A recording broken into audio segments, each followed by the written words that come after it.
Hani girersiniz ya yatağa, uyumak istersiniz. Çekersiniz yorganı üstünüze, tam uyuyacaksınızdır. O sırada kulağınıza fısıltılar gelir. Korkarsın, irkilirsin, aniden uyanırsın. Kalbin hızlı hızlı çarpmaya başlar ama ne olduğunu anlayamazsın. Belki de sana musallat olmadılar. Ama bu hikayede anlatılan kız senin kadar şanslı değildi.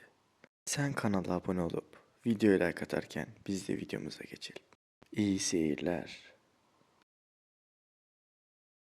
Gri bir gökyüzünün altında yaşlı minibüs yavaşça durur. Kapı açılır. İçinden 19 yaşındaki Ece iner.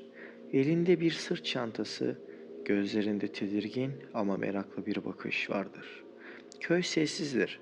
Sadece minibüs uzaklaşırken lastiklerin çakıllarda çıkarttığı gıcırtı duyulur. Ece başını kaldırır ve karşısında duran eski ahşap eve bakar. Kapıda onu büyük annesi karşılamaktadır. Ama yüzünde sıcak bir tebessüm yoktur. Boş, ifadesiz, sanki yıllardır aynı yerde durmuş gibi bakan bir surat. Ece evi sessizce incelerken içeri girer. Tahta kirişlerin arasında geçen zaman hissedilir. Duvarları solmuş, fotoğraflar süslemektedir. O gece yatağına uzandığında kalın yorganın altına saklanmak istercesine kıvrılır. Gözlerini kapatmaya çalışır. Tam uykuya dalarken alt kattan gelen çok hafif bir sesle irkilir. Ece, Ece, Ece. Bir fısıltı, o kadar hafif ki rüya mı, gerçek mi ayırt edemez. Kalbi hızla atar, sesi duymazdan gelir. Ama artık o evin sessizliği güvenli değil, tehditkardır. Ertesi sabah aynada saçını tararken göz ucuyla bir silüet görür. Arkasına döner, kimse yok.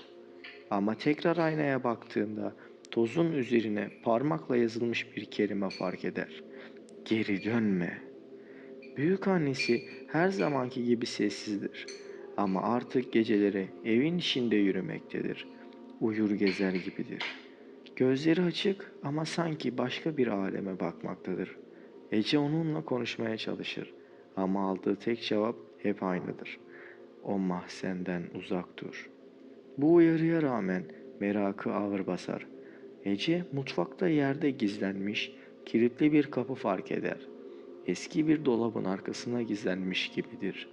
Evin anahtarını karıştırırken paslı bir anahtar bulur. Kapı gıcırdayarak aralanır. Alt kata inen taş merdivenler karanlığa uzanır. Mahzenin içi rutubet kokuyordur. Duvarlar taş, zeminde dağınık mumlar vardır. Ortadaki simgeler tanıdık değildir.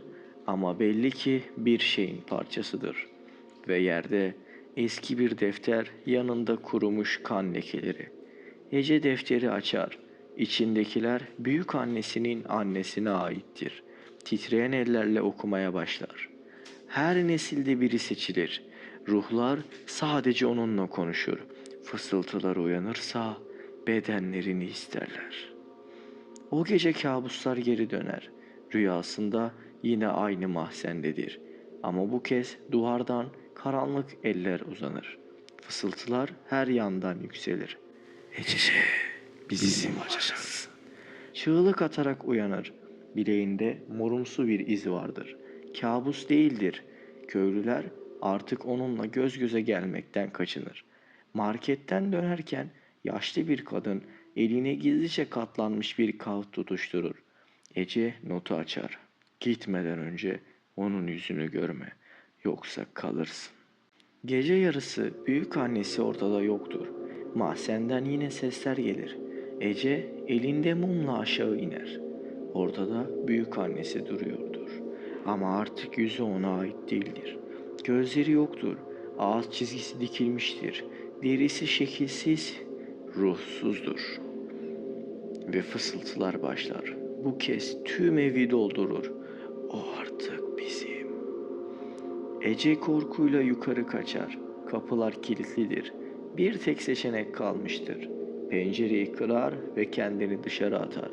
Ormana doğru koşarken evin içinden çıkan çığlıklarla birlikte alevler yükselir. Sis arasında kaybolur. Yıllar sonra başka bir genç kız minibüsten iner. Aynı köy, aynı sessizlik. Genç kız merakla eski eve yaklaşır. Kapı açılır. Bu kez kapıda Ece vardır. Ama yüzü donuk, gözleri anlamsız bakar. Hoş geldin der. Seni bekliyorduk. Bugünkü hikayemizin sonuna gelmiş bulunmaktayız. Bu tür içeriklerin devamı için kanala abone olup videoya like atabilirsiniz. İstediğiniz hikaye türünü yorumlarda belirtmeyi unutmayın. Görüşmek üzere.